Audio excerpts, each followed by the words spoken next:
Good evening and thanks for joining us. I'm Devin Bartolotta. 13 people were shot last night during a memorial gathering.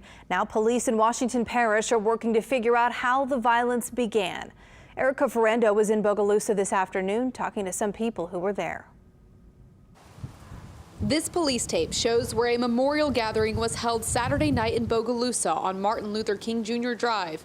It was in honor of murder victim 29-year-old Dominique James. A lot of good people, lose their lives for stuff that don't make sense. James' mother shared this video with us. She said there were 300 to 400 people here to celebrate his life. The video shows when the dancing of friends and family turned to panic. Tobias Roberts was one of James' good friends. Childhood friend. He was there. It was just like 1 minute it was a good celebration. Everybody was, and then it was a bunch of shooting. Around 9:30 p.m. Saturday night, Bogalusa police began receiving calls about gunshots. 13 people were shot, one reportedly in critical condition. No one was killed. Roberts knows several of the shooting victims. Most of them, from what I'm hearing, they're going to be okay. According to Bogalusa police, this was an illegal gathering. They said the group requested a permit, but that it was denied.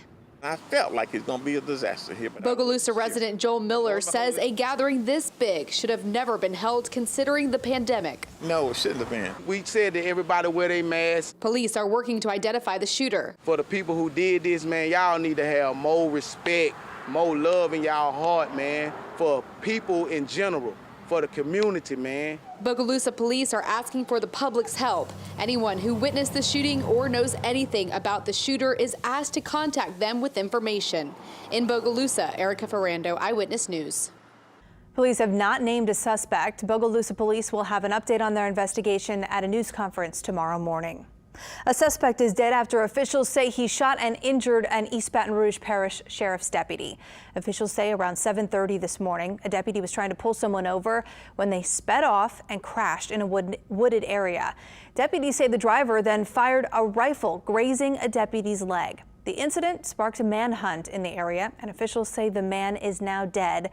We're waiting on more details.